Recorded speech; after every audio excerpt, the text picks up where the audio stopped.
Dans Point de vue, nous allons faire le point sur la rentrée politique avec Guillaume Roquette. Les consultations, vous le savez, se poursuivent à Bercy en vue de la construction du budget pour 2025. Quelles doivent être les lignes rouges? Nous poserons la question à Guillaume Roquette. Nous reviendrons également sur le décès cette semaine du fondateur du Front National, Jean-Marie Le Pen. Emmanuel Macron a-t-il commis un dérapage diplomatique en s'en prenant lundi à certains dirigeants africains au moment d'évoquer le retrait des troupes françaises au Sahel? Des propos en tout cas que nous réécouterons, qui ont beaucoup fait réagir. Nous les analyserons ensemble. Ce sera avec la docteure en sciences politiques Niagale Bagayoko. Et puis, nous nous poserons enfin la question de savoir dans quelle mesure liberté et sécurité sont conciliables. Ce sera avec l'avocat maître Jean-Yves Le Borgne. Il publie ces jours-ci un roman d'anticipation dans lequel il nous plonge dans un monde où sécurité rime avec servitude.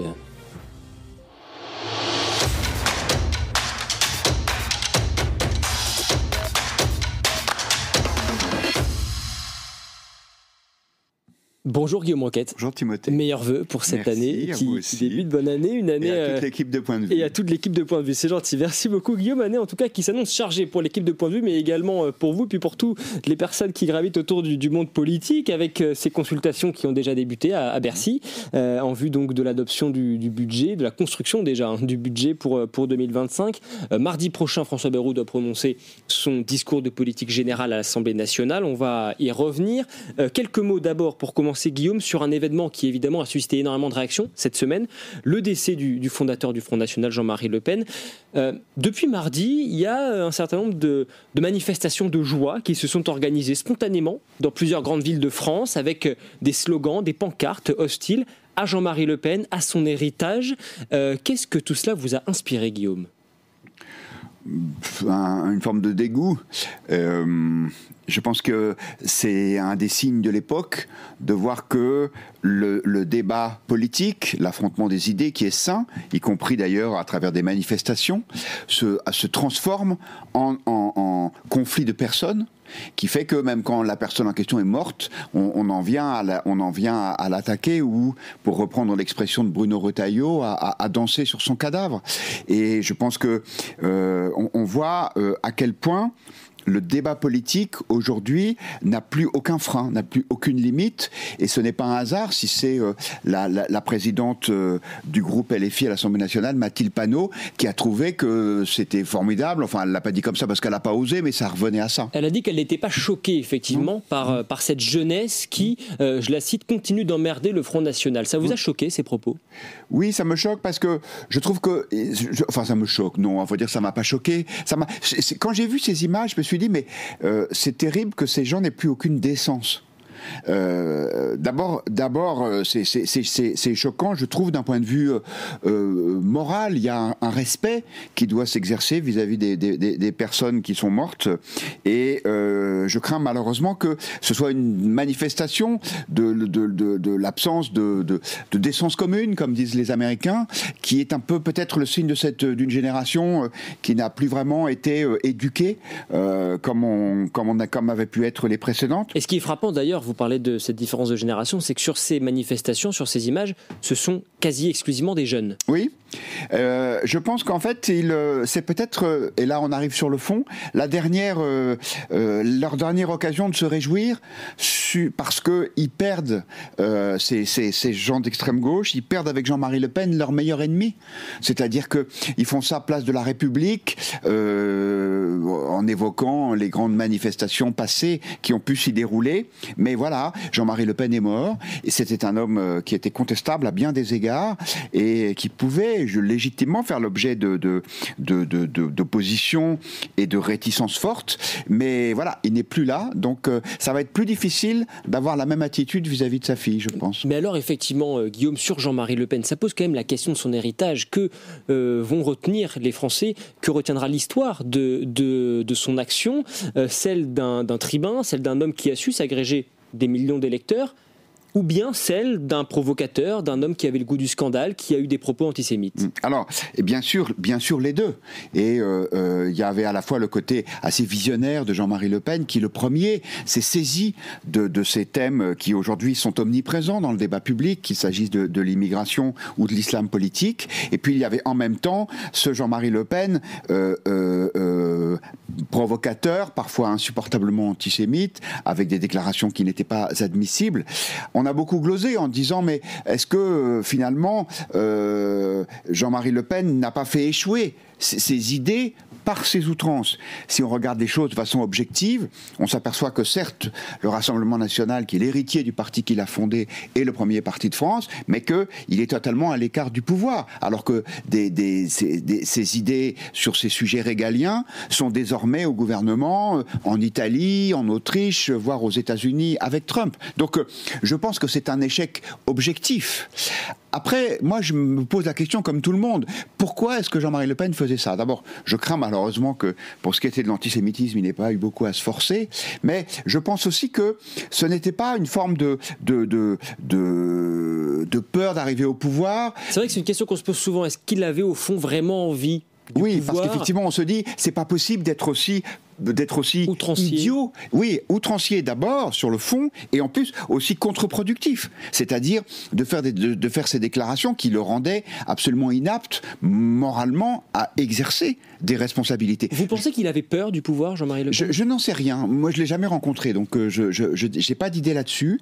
Je pense plutôt qu'il avait la même intuition que Donald Trump, c'est-à-dire de se dire, quand on est en rupture, il faut être en rupture totale.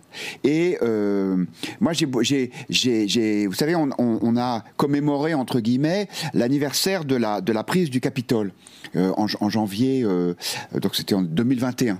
Et du coup, je me suis replongé dans cet événement, et j'ai vu, je l'avais oublié, que Donald Trump a mis près de 3 heures, 2h51 exactement, avant de réagir pour dire à ses supporters arrêtez maintenant. Pourquoi est-ce qu'il attend si longtemps? Parce qu'il se dit, il faut être quand on veut montrer qu'on est en rupture avec le pouvoir en place, il n'y a pas de limite dans la provocation. Et celle-là a été une provocation extrême, puisque c'était une sorte de violation de ce qui est le cœur du pouvoir démocratique aux États-Unis, c'est-à-dire le Capitole. Et je pense que Le Pen était dans le même état d'esprit. Vous voyez un lien entre Donald Trump et Jean-Marie Le Pen sur cet art de la transgression, au risque de choquer, voire même d'avoir des propos, comme vous le dites, parfois inadmissible? Oui, je ferai un lien.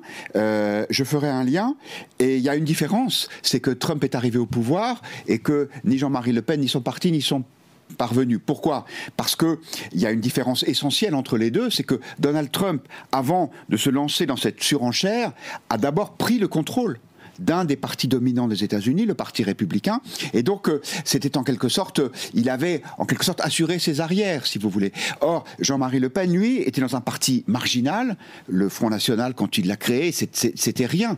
Et donc, il avait cette double marginalité, la marginalité politique, de ne pas être dans un parti puissant, installé, comme l'est le Parti républicain aux États-Unis, et une puissance, une fragilité idéologique qui était ses outrances. Et je pense que les deux fragilités l'ont barré dans une route, ce qui était possible, compte tenu de la popularité de ses idées vers le pouvoir. Et c'est en tout cas ce que croit, ce qu'espère sa fille Marine Le Pen, qui n'a d'ailleurs que très sobrement réagi publiquement à la disparition de son père. Beaucoup de gens qui l'aiment l'attendent là-haut, beaucoup de gens qui l'aiment le pleurent ici-bas. Bon vent, bonne mère, papa. Voilà ce qu'elle a déclaré sur Twitter au lendemain de l'annonce de sa mort, mais elle n'a pas abordé la question de son héritage politique.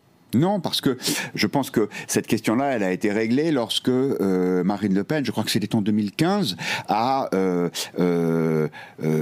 viré son père du parti qu'il avait lui-même créé dans une histoire. Enfin, je crois qu'aucun romancier n'aurait osé imaginer une tragédie pareille, c'est-à-dire que la fille reniait son père à la suite d'une ultime outrance et provocation de celui-ci.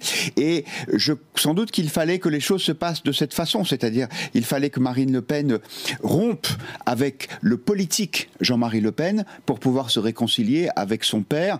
Mais ça, c'est le secret d'une famille, et je pense que la pudeur veut que Marine Le Pen n'en dise pas beaucoup plus, et je crois qu'elle a raison. Sur le plan politique, est-ce qu'elle a réussi à rompre avec son père et à rompre surtout avec cet héritage parfois encombrant? Écoutez, je le pense. Moi, je crois que je l'ai déjà dit sur ce plateau, il y a un moment important pour cela qui est l'interview que Serge Klarsfeld, qui est avec sa femme Beate, l'un des hommes qui a le plus fait pour chasser les nazis, à la fois les responsables nazis et l'idéologie. Et Serge Klarsfeld a dit, il y a quelques mois dans le Figaro, Marine Le Pen a rompu avec cet antisémitisme qui était très, très, très présent à la fois chez Jean-Marie Le Pen et chez les fondateurs de ce parti. Et donc cette rupture, elle est à mon avis essentielle et elle est bienvenue. À tel point d'ailleurs, Guillaume, que certains disent dans le débat public que cette diabolisation, elle a changé de camp. Quand on voit les élus de la France Insoumise certains élus qui refusent de qualifier le Hamas d'organisation terroriste, qui refusent de participer à une marche contre l'antisémitisme. Est-ce que c'est votre avis également ? Alors, oui, il me semble qu'en tout cas, aujourd'hui, les gens les plus dangereux pour une vie démocratique apaisée, ne sont pas du côté du Rassemblement national, sont plutôt du côté des députés de la France Insoumise. Mais je vous fais remarquer quand même que l'efficacité de ce qu'on a appelé le Front républicain, c'est-à-dire d'une union, ou en tout cas d'un pacte de non-agression qui allait de la France Insoumise jusqu'aux Républicains, ce Front républicain a été extraordinairement efficace lors des dernières législatives. Ça veut donc dire que dans l'esprit des Français et dans l'esprit de la classe politique, la barrière qu'il faut faire, le mur qu'il faut élever vis-à-vis du Rassemblement national, ça fonctionne toujours. Dans le Figaro Magazine ce week-end également, Guillaume, votre baromètre mensuel, Verian Epoca, sur la cote d'avenir des politiques, avec d'abord un enseignement, Emmanuel Macron, cette rentrée politique, le président de la République, qui continue de stagner toujours au plus bas, il est à 18% d'opinion favorable. Absolument, alors comme vous le dites, il stagne, donc le côté positif c'est qu'il ne baisse plus, mais il est quand même pas très haut. Non, il est quand même pas très haut. Vous le disiez, il est à 18%. Je pense que il y a ce socle, ce qui est un socle qui certes est bas, mais qui est solide. Et c'est intéressant parce qu'on aurait pu croire que, alors qu'avec la dissolution, on a plutôt avec la censure du gouvernement Barnier, on s'aperçoit à quel point la dissolution a été une catastrophe. Il reste quand même près de 2 Français sur 10 qui continuent à soutenir le président de la République. Alors on le disait tout à l'heure, le discours de politique générale de François Bayrou est attendu, il doit se tenir mardi prochain à l'Assemblée nationale. Lui non plus, il vole pas très haut dans les sondages, en tout cas dans ce baromètre Verian Epoca pour le Figaro Magazine, il est lui aussi à 18% de cote d'avenir, d'opinion favorable plutôt. Lui aussi ses marges de manœuvre sont restreintes. Alors effectivement, il est très bas, il est surtout quasiment 10 points en dessous de ce qu'était Michel Barnier. Et comment est-ce qu'on peut expliquer ça, alors même que leur positionnement politique est à peu près le même? Je pense que c'est parce que François Bayrou est un homme d'expérience et les Français ont le sentiment que peut-être il est un peu usé, en tout cas qu'il n'a pas quelque chose de nouveau à apporter et que c'est pas lui qui va nous sortir de cette crise politique, alors qu'il y avait un effet de surprise avec Michel Barnier, qui était beaucoup moins connu des Français, et donc peut-être vis-à-vis desquels la cote de confiance, c'est même clair dans notre baromètre, était plus forte. Et en tout cas, il a un certain nombre de dossiers extrêmement houleux et urgents sur la table, avec notamment cette question de l'abrogation de la réforme des retraites. La patronne de la CGT, Sophie Binet, qui l'a reçue cette semaine, a déclaré à ce sujet, à l'issue de la rencontre avec le Premier ministre, que François Bayrou n'avait pas fermé la porte à une abrogation. Est-ce que c'est un jeu dangereux auquel joue le Premier ministre sur ce sujet de la réforme des retraites ? Je crois qu'il n'y a pas beaucoup de jeux qui soient plus dangereux que celui-là, effectivement. La réforme des retraites, c'est la seule décision qu'ait pris la France depuis 10 ans pour stopper la dérive de nos dépenses publiques. Je rappelle que les retraites, c'est de très loin le premier poste de la dépense publique. Et en reportant l'âge de la retraite, y compris avec une mesure d'âge, c'est-à-dire en mettant la date limite, enfin la date minimum plutôt de départ à la retraite, l'âge minimum à 64 ans, il y avait vraiment une décision forte qui était prise. Si on revient là-dessus, je pense que c'est tout le regard que nos créanciers portent sur notre pays qui va changer, et ça pour le coup ça pourrait déclencher une crise financière. C'est pour ça que je dis que c'est extrêmement dangereux. Et puis par ailleurs, c'est pas très courageux. Alors, j'entends ce que disent l'entourage de François Bayrou, c'est-à-dire il faut simplement qu'on gagne du temps, il faut qu'on achète la mansuétude ou la neutralité du Parti socialiste, le temps de faire passer le budget, et sur le fond, on fera rien de concret sur la réforme des retraites. C'est possible, sauf que Madame Binet, les dirigeants du Parti socialiste, ce sont pas des imbéciles. Donc, ils voient bien que le piège, c'est de leur faire des promesses qui soient pas tenues. Donc, je pense qu'ils vont demander des engagements à François Bayrou. Donc oui, entre ça et le ministre de l'économie qui dit qu'on va augmenter les impôts, je m'interroge sur la direction que prend ce nouveau gouvernement. Avec effectivement un débat sur la hausse d'impôts qui va forcément revenir également sur le devant de la scène. Un dernier mot, Guillaume, sur votre éditorial dans le Figaro Magazine ce week-end, sur une autre mesure qui là aussi suscite l'exaspération d'un certain nombre de Français, les fameuses ZFE, les zones à faible émission, vous les avez renommées d'ailleurs les zones à forte exaspération. Guillaume, depuis le 1er janvier, certains véhicules sont jugés trop polluants et ne peuvent donc plus accéder à certains secteurs dans les grandes villes. Et selon vous, cela appauvrit considérablement les Français. Oui, ça les appauvrit. D'abord parce que ça appauvrit l'activité économique d'un certain nombre d'artisans qui ont des véhicules qui sont anciens. Et puis, ça diminue considérablement la valeur de ces véhicules qui se retrouvent invendables. C'est une mesure absurde ? C'est pas une mesure absurde parce que je comprends l'idée, mais je pense que quand on prend une mesure écologique ou autre, il faut faire ce qu'on appelle une étude d'impact, c'est-à-dire de dire quelles sont les conséquences. Il me semble que... Et donc il faut faire la balance entre le coût et les avantages. Les avantages, c'est diminuer les émissions de CO2, je comprends. Il me semble que le coût social est trop fort. Et en plus... c'est contre-productif. Pourquoi ? Parce que avec des mesures comme celle-là, la sensibilité écologique se discrédite.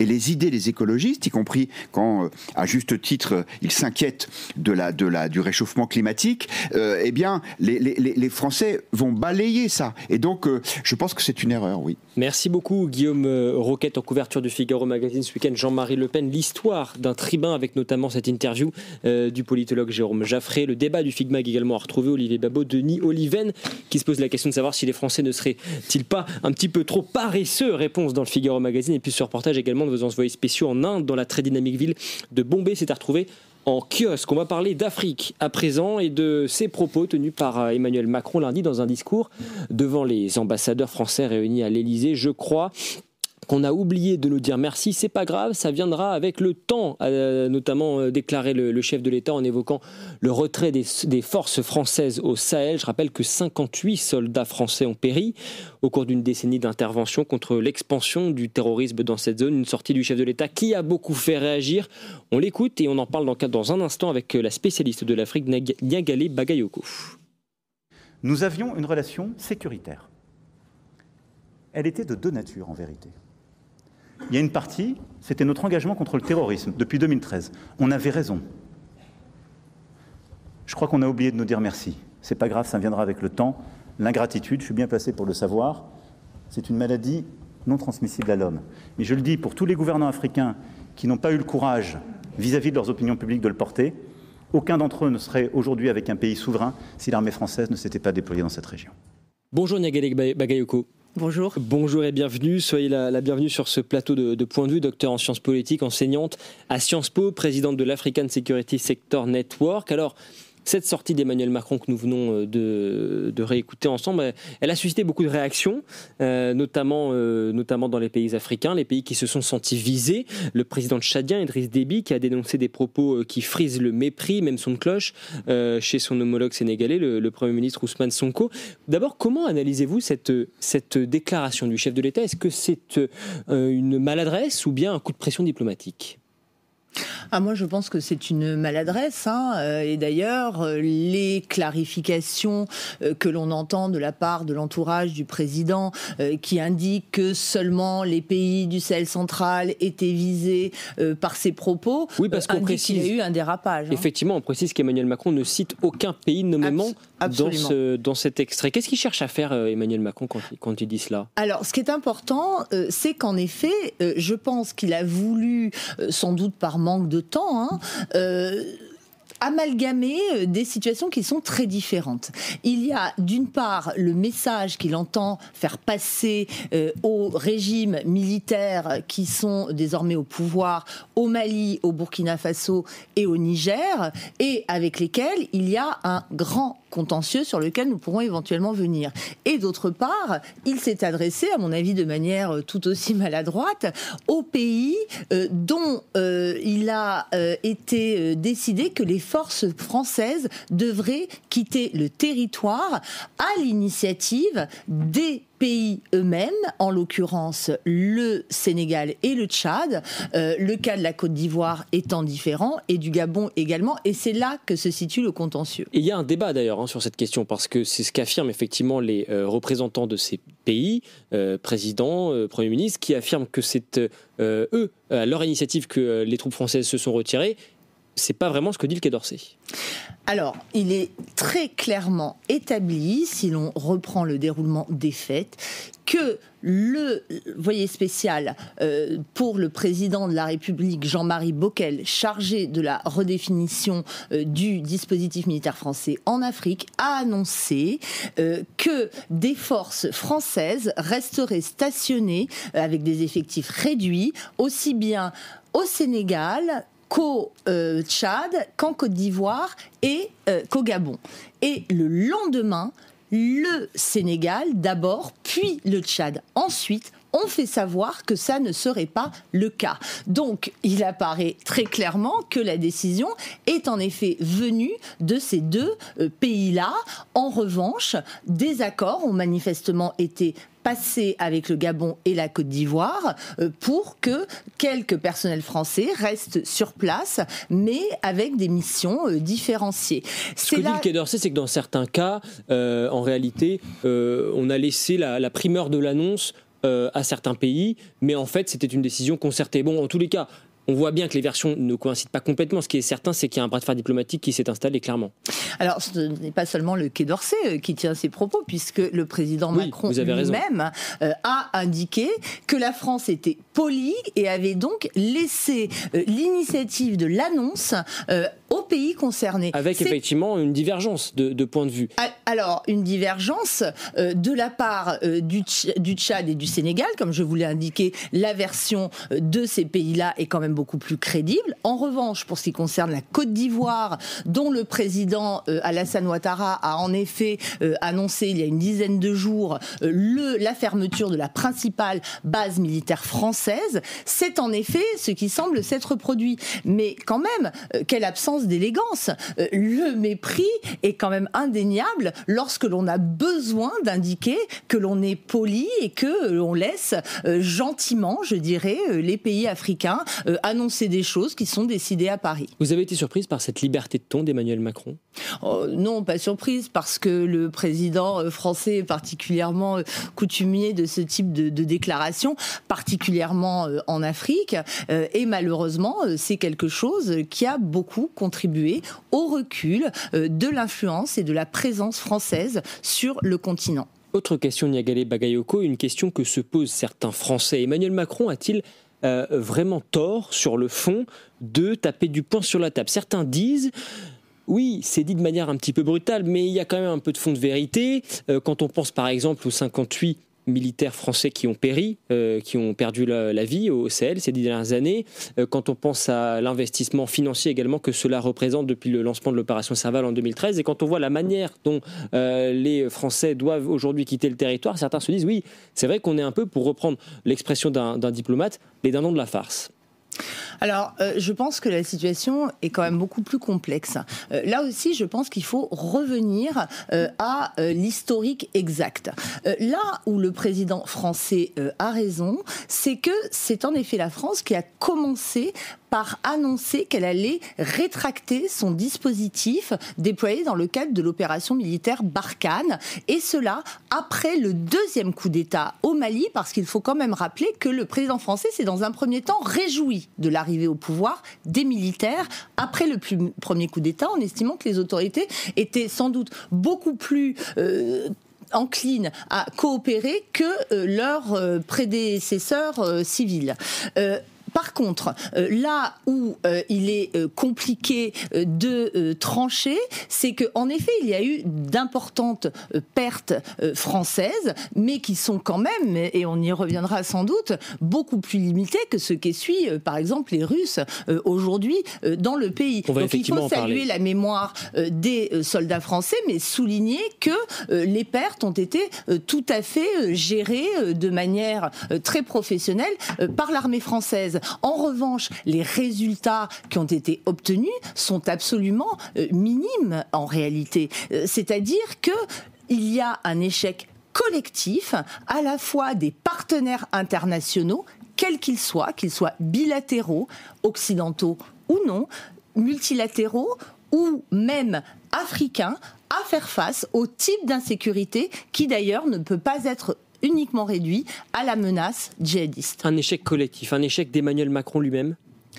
Non, moi je ne pense pas que l'échec se limite à Emmanuel Macron. Je pense qu'il a aggravé en effet la situation par un certain nombre de déclarations intempestives, par une arrogance qui ne se dément jamais, comme on vient encore de le voir à cette occasion. Mais la situation d'un certain type de pays avec une conflictualité et un type de violence que les acteurs internationaux et nationaux n'arrivent pas à contrôler est beaucoup plus préoccupante. Ce que l'on a constaté au Sahel, c'est exactement la même chose que ce que l'on a vu en Afghanistan, que ce que l'on a vu au Moyen-Orient, c'est-à-dire des moyens déployés non pas seulement par les forces militaires, qu'on accuse à mon avis beaucoup trop souvent, mais également par les acteurs du développement, à apporter des réponses à l'insécurité qu'expérimentent les populations locales. Est-ce que vous diriez que la France est aujourd'hui, en tout cas en l'état, condamnée à l'effacement en Afrique? Quand on voit la force des propos, notamment du Premier ministre sénégalais Ousmane Sonko, qui dit que la France n'a ni la capacité ni la légitimité pour assurer à l'Afrique sa sécurité et sa souveraineté. Ce sont des propos forts. Oui, et qui sont assez justes d'une manière générale, parce que c'est le cas, encore une fois, à mon avis, de la plupart des partenaires internationaux. Il y a quelque chose que l'on doit comprendre à propos de l'Afrique dont on parle très peu. On croit que la vague nationaliste, patriote, souverainiste que l'on constate dans les pays occidentaux leur est propre. Mais l'Afrique, en réalité, connaît elle aussi ce virage et de manière extrêmement virulente, et il est important de souligner le fait que cela ne se produit pas uniquement dans les pays sous régime militaire, mais comme le cas du Sénégal l'illustre de manière absolument éclatante, également dans les pays où la démocratie est extrêmement bien ancrée. Aujourd'hui, le plus grand mouvement dont a d'ailleurs parlé le président Macron d'un point de vue idéologique est celui du néo-panafricanisme qui se définit en faux contre l'idéologie dite démocratico-libérale et contre ce qu'on appelle l'impérialisme extérieur, mais alors, pas uniquement précisément, français. je repose ma question. Est-ce que les pays occidentaux, et a fortiori la France, sont aujourd'hui condamnés à l'effacement ? Alors, la France n'est pas dans la même situation que les autres pays occidentaux. D'abord, moi, je récuse ce terme de pays occidentaux. Moi, je préfère parler de bloc transatlantique, c'est-à-dire Amérique du Nord, Europe, parce qu'il y a d'autres pays européens, notamment d'Europe centrale, anciennement communistes, qui sont de plus en plus présents en Afrique parce qu'ils réactivent un certain nombre de liens de l'époque soviétique, précisément. C'est le cas de la Hongrie, par exemple, qui est extrêmement présente aujourd'hui dans un pays comme le Tchad. La France, aujourd'hui, est appelée à effectivement être beaucoup moins audible, beaucoup moins visible, mais ce qui se produit, ce n'est pas un phénomène nouveau. Je pense que la France prend simplement conscience qu'il y a beaucoup d'autres partenaires qu'elle sur le continent africain, mais la plupart d'entre eux sont en réalité présents depuis plus de 25 ans. Que l'on parle de la Turquie, que l'on parle d'Israël, que l'on parle uniquement sur le plan militaire. Exactement, que l'on parle des pays du Golfe Persique. Tous sont là depuis des années. Ils déploient en effet des stratégies qui sont culturelles, qui sont religieuses. Si l'on prend par exemple le cas d'Israël, il est en général très proche des pays où les communautés évangéliques sont très importantes. Le cas de l'Iran, dans les pays où les diasporas, notamment libanaises, sont présentes. les Émirats arabes unis ainsi que l'Arabie saoudite, là où l'islam est beaucoup plus conservateur, mais il y a aussi le rôle de la Turquie et du Qatar. Et ça, ce sont des dynamiques, par exemple, sur lesquelles la France ne joue pas. Et son modèle laïque, qu'il faut bien entendu défendre à l'intérieur du pays, à l'intérieur de la France, n'est absolument pas audible, ni en Afrique, ni d'ailleurs parmi un certain nombre de partenaires européens. Alors pour en revenir à ces autres leviers, et notamment le levier économique, le ministre des Armées, Sébastien Lecornu, affirme sur CNews Europe 1 hier que l'influence française en Afrique ne se résume pas aux bases militaires que nous sommes en train de rétrocéder. Et lui, il dit que l'agenda, il est en bonne partie économique. Vous êtes d'accord avec cela ? Alors c'est intéressant que ce soit le ministre des Armées qui indique cela, d'abord. C'est vrai que c'est révélateur. C'est tout à fait révélateur.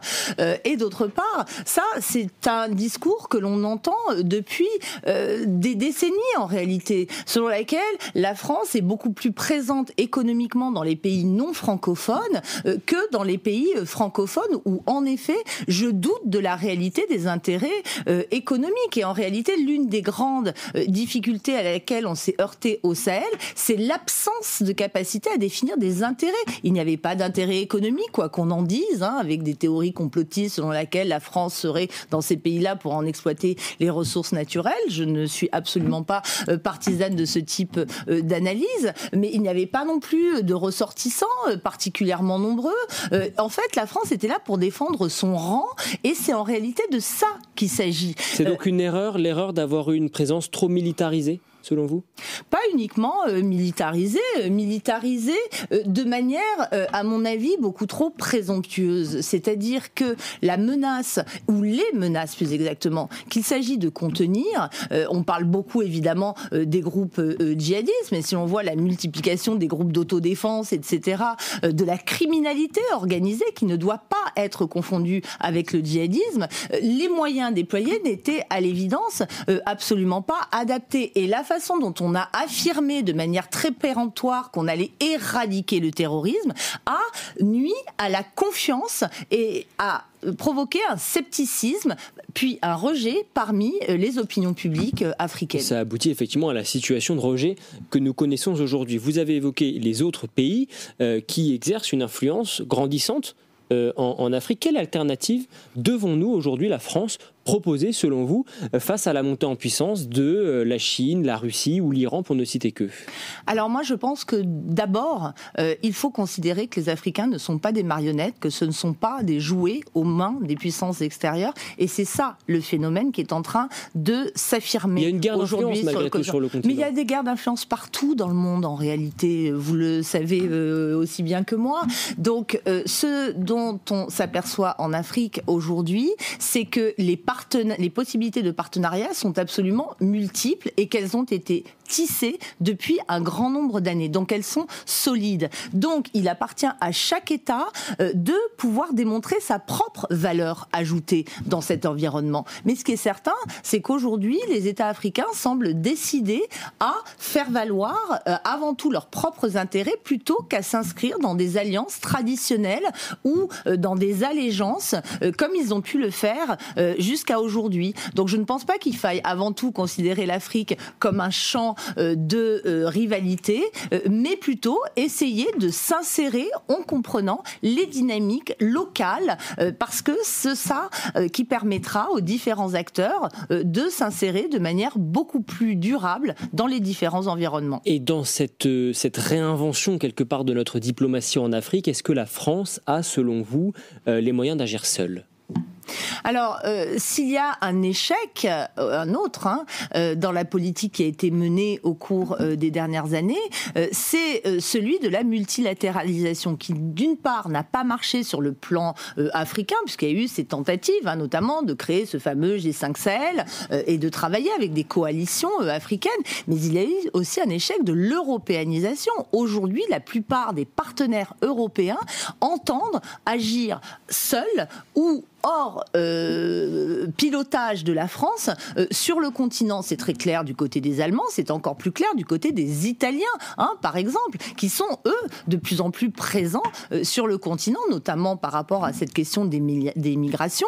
Giorgia Meloni entend développer des relations extrêmement étroites sur un plan bilatéral et de manière intéressante, c'est le seul pays qui conserve des effectifs militaires au Niger, par exemple, puisque même les États-Unis ont été appelés à quitter le territoire. Merci beaucoup Niagale Bagayoko sur ce sujet, évidemment, de la politique africaine de la France. J'en vais vers tous les articles du service étranger, du Figaro, nos analyses et nos reportages sur le terrain qui sont à retrouver sur le Figaro.fr. Merci beaucoup pour votre présence sur notre plateau aujourd'hui. On va revenir sur un autre débat qui agite régulièrement notre société, celui de l'exercice de la justice en France. Système laxiste pour les uns, système trop répressif pour les autres. On en parle dans un instant avec l'avocat au barreau de Paris, Jean-Yves Le Borgne. Écoutez d'abord le point de vue de Béatrice Brugère, magistrate, secrétaire générale du syndicat Unité Magistrats. Nous sommes rentrés dans un système fou qui consiste à poursuivre quand même beaucoup, à juger un peu et à sanctionner très mal. Et quand je dis sanctionner très mal, je m'explique tout de suite. C'est-à-dire qu'on sanctionne souvent trop tard, à contresens, avec une épée de Damoclès qui est à la fois idéologique et qui est à la fois réelle, qui est celui de notre capacité en détention, puisque comme vous le savez, nous manquons cruellement de places de prison.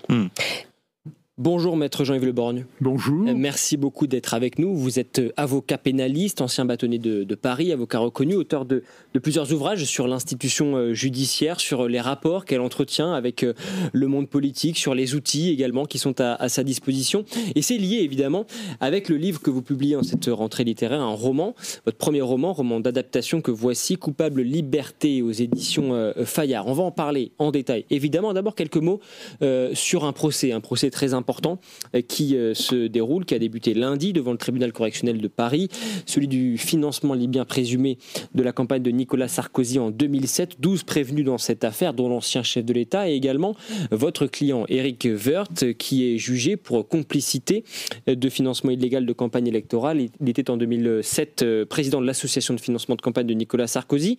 Le débat de fond n'a pas encore commencé. Vous avez plaidé hier des irrégularités de procédure, et en particulier dans le cas d'Éric Woerth, vous plaidez, maître Jean-Yves Le Borgne, la prescription des faits et l'annulation de l'ordonnance de renvoi de votre client. Que cherchez-vous exactement ?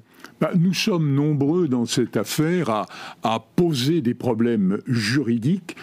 Et ce qui me paraît un peu regrettable, c'est que de temps en temps, quand on est confronté à une affaire d'importance, on a le sentiment que la dimension de la régularité juridique est un peu secondaire et que l'argumentation que présente la défense quant à l'éventuelle irrégularité de la poursuite n'est qu'une manière de faux fuyant. À quel problème juridique pensez-vous ? Je pense à plusieurs problèmes. Un problème qui ne concerne pas du tout mon client, lequel, je le dis au passage, est complètement marginal dans cette affaire. Il y a le problème de la compétence de la juridiction ordinaire de droit commun, qu'est le tribunal correctionnel où nous sommes, ou de la Cour de justice de la République. C'est un vrai sujet. Et puis, il y a des problèmes de prescription, de ce qui est ou ce qui n'est pas inclus d'une manière régulière dans la procédure. Enfin, il y a de vrais sujets et on se dit que les difficultés de procédure, c'est un peu ce que j'ai eu l'occasion de plaider hier, c'est même tout à fait, seraient réservées à des affaires secondaires. Mais que quand on est dans le cœur d'un débat important, alors ces fadaises juridiques devrait passer à la trappe. Est-ce bien normal ? Avec des sujets de forme que vous mettez en avant, le dossier sur le fond est extrêmement symbolique. On parle d'un ancien chef de l'État. Est-ce que vous croyez que sur ces irrégularités présumées, ces problèmes juridiques, comme vous le dites. Est-ce que vous croyez que le tribunal va suivre vos objections? Une audience doit avoir lieu cet après-midi. Alors écoutez, moi je ne me lance pas dans la prévision et dans l'annonce de ce qui sera ou de ce qui ne sera pas. Le rôle d'un avocat est de souligner les difficultés qui lui apparaissent dans un dossier, pas d'entreprendre des paris sur le sort qui sera réservé aux objections qu'il présente. Je redis que la vraie question, c'est que les problèmes juridiques doivent être traités avec la même attention, la même vigilance et la même importance qu'il s'agisse d'un dossier secondaire ou d'un dossier qui attire l'attention de la France entière. Et justement, effectivement, sur ce dossier sur lequel finalement chacun s'est fait son avis, un dossier extrêmement commenté, Nicolas Sarkozy, pour lui, le financement illégal de sa campagne de 2007, c'est une fable. C'est votre avis également ? Écoutez, moi je n'ai pas à rentrer dans cet aspect des choses. Éric Woerth est un peu, je dirais, le personnage qui est en bout de course. Il fait partie des 12 prévenus dans cette affaire. Oui, il fait partie des 12 prévenus, mais sur le plan de la chronologie, il n'est concerné que par une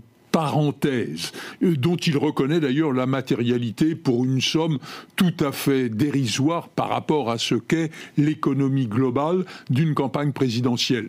Alors, je comprends la position du président Sarkozy sur l'appréciation qu'il fait quant aux preuves qui sont données, des soupçons sur lesquels repose la poursuite. Mais en ce qui me concerne, n'étant pas son avocat, j'estime ne pas avoir à me prononcer, même si je dirais que je comprends sa position. Et alors, il y a d'autres sujets sur lesquels vous vous prononcez dans vos travaux, et en particulier un sujet qui vous est cher en tant qu'avocat pénaliste, le sujet de la liberté. La question de la liberté est... Puisqu'on parle de cette affaire, on connaît les relations extrêmement houleuses entre Nicolas Sarkozy et le monde de la magistrature. Il plaide souvent dans les médias pour une forme d'acharnement contre lui. Est-ce qu'il serait, selon vous, une sorte de victime expiatoire des juges contre les politiques ? Écoutez, chacun sur ce sujet peut avoir sa position. Je suis à peu près convaincu que les magistrats, s'ils ressentaient en eux-mêmes ce penchant vengeur ou en tout cas antagoniste ou violemment antagoniste, essaieraient de le supprimer ou en tout cas de le limiter. Maintenant, alors même qu'on essaie d'être dans une objectivité totale, y parvient-on jamais ? Et j'en reviens à votre livre sur cette belle interrogation presque philosophique de votre part, maître Jean-Yves Le Borgne. Ce livre, Coupable Liberté, nous sommes en 2070, c'est votre premier roman d'anticipation, et vous avez donc imaginé une société où la liberté, la nôtre, serait totalement sacrifiée au profit d'un certain confort et au profit de notre sécurité. Qu'est-ce qui vous a poussé à écrire ce livre ? C'est le résultat d'une réflexion plus globale justement sur la notion de liberté. Oui, c'est ça. Pourquoi un roman, déjà ? Parce que ça n'est pas, je dirais, mon mode d'expression naturel, même si les affaires criminelles, et j'en ai plaidé beaucoup, ressemblent parfois à des romans, parce que je crois que c'est au fond une façon plus simple d'aborder les choses plutôt que de se lancer dans des analyses qui ressemblent un peu à un cours philosophique qui n'est pas toujours très digeste.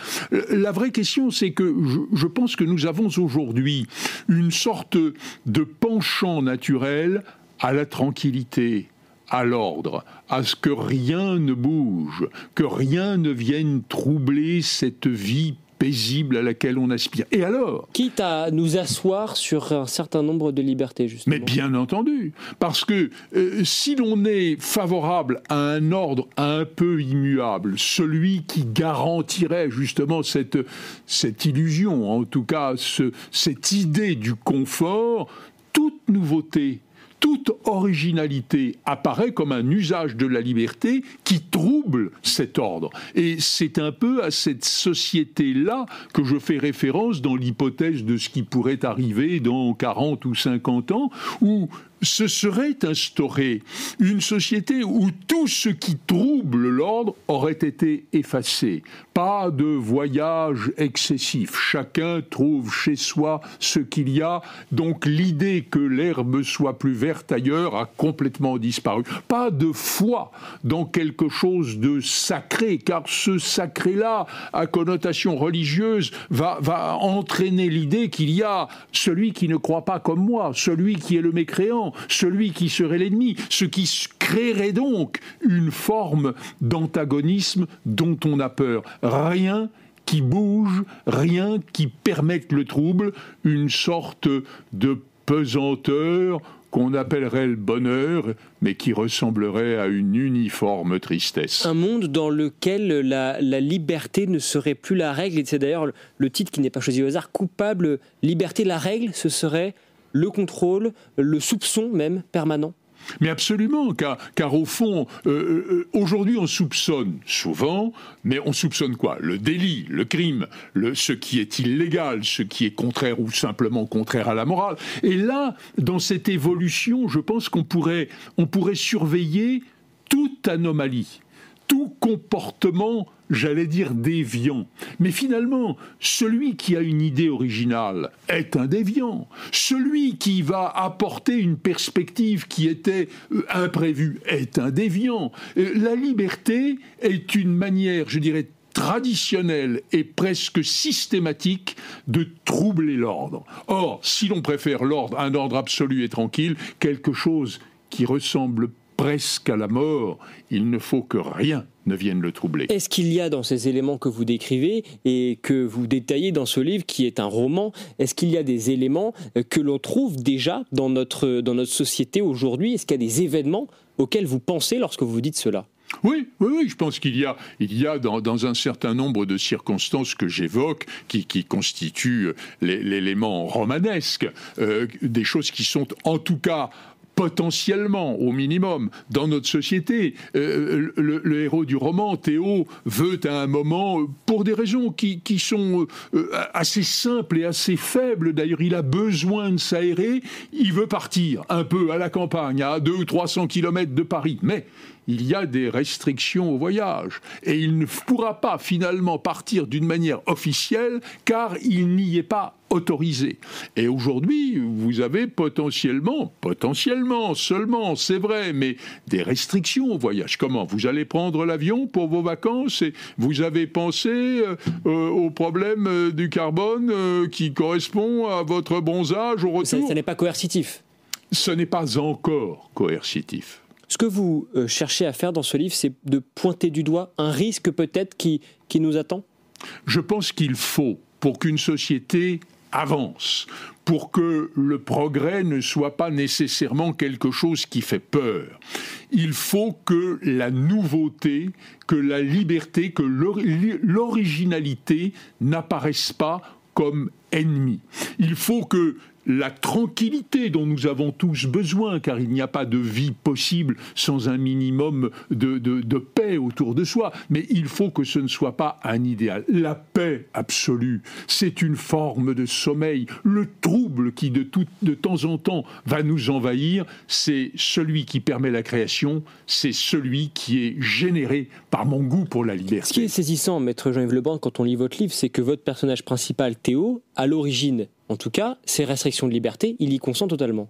Mais oui, parce que je crois que, et c'est pour ça que j'ai choisi de le situer comme cela, il découvre lui-même ce que son adhésion à la société nouvelle a d'étrange, voire d'absurde. Alors même qu'au début, il est convaincu de vivre dans le meilleur des mondes. Mais oui, il considère, en pensant aux générations antérieures, dans l'ordre des choses, la mienne et la vôtre, dans le temps, il considère que nous étions des fous, que nous étions prêts à je ne sais quel combat, au minimum à des polémiques stériles, à des affrontements permanents, et qu'enfin on a rompu avec cette habitude du combat. Il est donc favorable à cette société tranquille. Puis, il va faire l'expérience de ce qu'est concrètement pour lui cette tranquillité et du prix qu'il faut payer. Est-ce que vous parleriez dans ce livre, mais également dans notre société aujourd'hui, de dérive sécuritaire ?